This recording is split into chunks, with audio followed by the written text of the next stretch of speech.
হরে কৃষ্ণ ভক্তগণ, আপনাদের শ্রীচরণে কোটি কোটি দণ্ডবোধ প্রণাম জানাই। আমরা একাদশী কবে করব?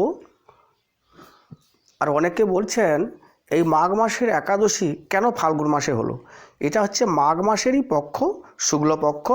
এই শুক্লপক্ষের একাদশী জয়া বা ভৈমী একাদশী। এই একাদশীর মাহাত্ম্য শ্রবণ করুন। এবং একাদশী আমরা কবে করব? 19শে ফেব্রুয়ারি না 20 ফেব্রুয়ারি, না কবে আমরা মঙ্গলবার না সোমবার করব, ইত্যাদি বিষয়ে আপনাদের সামনে পরিষ্কার করে বলা হচ্ছে। প্রথমে বলা হচ্ছে যে বর্তমান পরিস্থিতি আমাদের খুব জটিল। অনেক অপসম্প্রদায় হয়েছে যে একাদশী করার দরকার নেই, সাধভরা একাদশী করবেন না, উপবাস সাধভরা যদি উপবাস করেন তাহলে তার স্বামীর অমঙ্গল হবে। এই সমস্ত গুজব কথা আপনারা কর্ণপাত করবেন না। আপনারা একাদশী করবেন। 8 থেকে 80 বছর পর্যন্ত একাদশীর মাহাত্ম্য বা একাদশী করতে হয়, একাদশী করবেন আপনারা। এরপরে এই মাঘ মাসে শুক্লপক্ষে একাদশী জয়া একাদশী। এই জয়া একাদশীর মাহাত্ম্য শ্রবণ করুন। জয়া একাদশীর মাহাত্ম্য শ্রবণ করলে এর থেকে আপনারা অনেক উপদেশ পাবেন, তার থেকে আপনাদের অনেক উপকার হবে। তবে আমরা একাদশী কবে করব না 20 ফেব্রুয়ারি আমরা মঙ্গলবার একাদশী করব। এই একাদশীর মাহাত্ম্য আমি লাস্টে আপনাদের সামনে বলে দেব। এরপরে মাহাত্ম্য আমরা আগে শ্রবণ করি।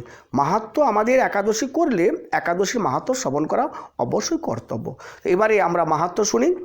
ভগবান শ্রীকৃষ্ণকে ধর্মরাজ যুধিষ্ঠির বলছেন যে মাঘ মাসের শুক্লপক্ষে একাদশীর নাম কি এবং তার মাহাত্ম্য কি, আপনি সবিস্তারে আমার কাছে বর্ণনা করুন। কেন আপনাকে জিজ্ঞেস করছি? কেন না আপনি চরায়ুজ, শ্বেতজ, অন্ডজ এই সমস্ত জীব সৃষ্টি করেছেন। আপনি সমস্ত জীবের উৎসুক, তা আপনি পরিষ্কার করে বলুন মাঘ মাসে শুক্লপক্ষে একাদশীর নাম কি এবং তার মাহাত্ম্য কী। তদুত্তরে ভবিষ্যৎ পুরাণে ভগবান শ্রীকৃষ্ণ বর্ণিত করছেন যে হে মহারাজ যুধিষ্ঠির, যে এই একাদশী মাঘ মাসে যে একাদশী জয়া নামে প্রসিদ্ধ এই একাদশী পালনে সমস্ত রকমের পাপ ধ্বংস হয় এবং এই একাদশী পালন করলে আপনার ভববন্ধন থেকে মুক্তি হয়। এবং আপনি যদি একাদশী পালন করেন, ভগবান ধর্মরাজ যুধিষ্ঠিরকে বলছেন যদি একাদশী পালন করেন তাহলে পিশাচত্ব থেকে আপনার উদ্ধার হবে। আপনি পিশাচ জন্ম কোনোদিন আপনাকে পেতে হবে না। তদুত্তরে বলছেন ধর্মরাজ যুধিষ্ঠিরকে যে তোমাকে একটি পৌরাণিক ইতিহাস আমি বলছি, শোনো। কেন না প্রত্যেকটি একাদশীর যে মাহাত্ম্য কোনো পুরাণে, কোনো মন্বন্তর থেকে, কোনো যুগ থেকে ভগবান শ্রীকৃষ্ণ নিজের মুখে ধর্মরাজ যুধিষ্ঠিরকে বলছেন। তেমনি এইগুলো পরিকল্পিত বা কল্পনা, যে এগুলো কল্পনার গল্প না, তা নয়।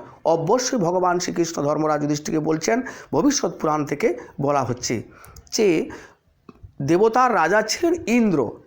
ইন্দ্র একদা একটা অনুষ্ঠান করছিলেন, তাতে 50,000 অপ্সরা এবং উর্বশী, নর্তকী বা যারা গন্ধর্ব যারা গান করেন তাদেরকে নিয়ে একটা অনুষ্ঠান করবেন, নৃত্যগীত সভা করবেন। তাতে দেবরাজ ইন্দ্র সভা করেছেন। সেই সভাতে মাল্যবান বা মাল্যবতী এরা উপস্থিতি ছিলেন। মাল্যবান এবং পুষ্পবন্তী এই দুজনের নৃত্যগীত দেখে সবাই মনের স্থান না হয়েছিল, মন খুব প্রফুল্ল হয়েছিল।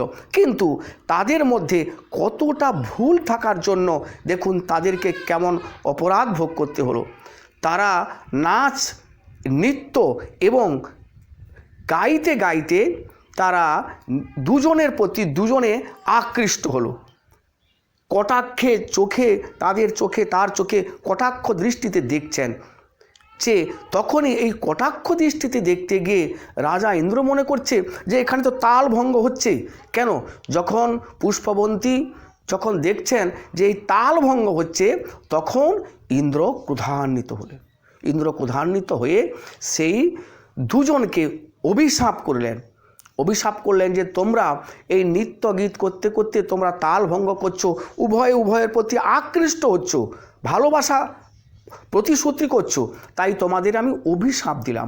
অভিশাপটা দিলেন কি জানেন? যে তোমরা মরতে গিয়ে পিশাচত্ব জন্মগ্রহণ করো, পিশাচ।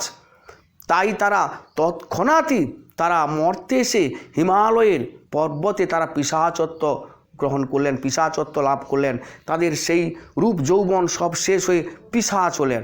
সেই পিশাচ পাওয়ার পরে তারা দীর্ঘদিন সেখানে কষ্ট, ঠান্ডা, শীত, বাতে দীর্ঘ জীবন কষ্ট করছেন। তখন পিশাচি তারা আলোচনা করছেন যে আমরা এমন কি পাপ করেছি যার জন্য আমাদের এত কষ্ট, এত দুঃখ পেতে হচ্ছে। দেখুন, কেবলমাত্র নাচ, তালভঙ্গ, সঙ্গীতে তালভঙ্গ, সঙ্গীত করতে করতে যদি কোনো মেয়ের প্রতি আকৃষ্ট হয় তাহলে কিন্তু দেবতারা নিশ্চয়ই অসন্তুষ্ট হন, অভিশাপ করেন। বর্তমান যে কীর্তন দেখছেন, এই সমস্ত যে তাল, এই সমস্ত যে কীর্তন, এগুলো হচ্ছে দেখবেন রসভঙ্গ, তালভঙ্গ। যে যেমন করে পাচ্ছেন কীর্তন করছে না। আর আমরা বলছি কি না, আমরা যে কীর্তন করছি আমরা ভগবান শ্রবণ করছেন, 33 কোটি দেবতা আছেন, গঙ্গা আদি তীর্থ শ্রবণ করছেন, এইটাই বৃন্দাবন ভূমি, এটাই হচ্ছে ব্রজভূমি, আমরা কীর্তন করছি। কত তালভঙ্গ, কত সুরভঙ্গ, কত অপরাধ করছেন শিল্পীরা। সেখানে দেখুন নিশ্চয় আমাদের অপরাধ ভোগ করতে হবে, তা আমাদের পিশাচত্ব জন্মগ্রহণ করতে হবে। পিশাচত্ব জন্মগ্রহণ করার পরে তারা না শিকারে যেতে পারছেন, না ফলমূল আহার করতে পারছেন, না কোনো শিকার করতে পারছেন। সেইখানে থেকে ঠিক এই মাঘ মাসে শুক্লপক্ষিয়া একাদশী, জয়া একাদশী উপস্থিত হলেন। সেই দিন সারাদিন এক পিপ্পল গাছের তলায় বসে তারা নিরা আহারে না খেয়ে সারা দিন উপোস করলেন, সারা রাত্রি জাগরণ করলেন। ঠান্ডাতে সারা রাত্রি জাগরণ করলেন, সারা রাত কিছু সেবা করলেন না। জাগরণ করে পরের দিন তারা প্রভাতে তারা দিব্য রূপ ধারণ করলেন। দেখুন ভগবান শ্রীবিষ্ণু কত দয়ালু, কত কৃপালু। অজান্তে এই জয়া একাদশী ব্রত করছেন, তারা জেনে ব্রত করেন না, অজান্তে ব্রত করেছেন। তাই তাদের রূপ সঙ্গে সঙ্গে সকালবেলা পরিবর্তন হলো, তারা পিশাচত্ব থেকে মুক্তি লাভ হলেন। যদি পিশাচত্ব লাভ না করতে হয় তাহলে আপনাকে জয়া একাদশী করতে হবে। হয়তো আপনারা বিশ্বাস করবেন কিনা জানি না, যদি সাধ্য করলে পিতৃপুরুষগণ উদ্ধার হয়, এটা যদি শাস্ত্র রেফারেন্স আপনারা মানতে পারেন, তাহলে কেন এই শাস্ত্রে মানবেন না যে আমরা একাদশী পালন করলে আমাদের পিশাচত্ব হতে হবে না? আপনারা নিশ্চয় বিশ্বাসে, দৃঢ় বিশ্বাসের সহিত আপনারা প্রত্যেকটি একাদশী পালন করবেন। তখন তিনি পিশাচত্ব মুক্তি হয়ে তখন তারা দিব্য বিমানে হয়ে দেবরাজ ইন্দ্রের কাছে উপস্থিত হয়েছেন স্বর্গরাজ্যে। দেবরাজ ইন্দ্র অবাক যে তোমাদের এই পাপ মুক্তি করলো কে?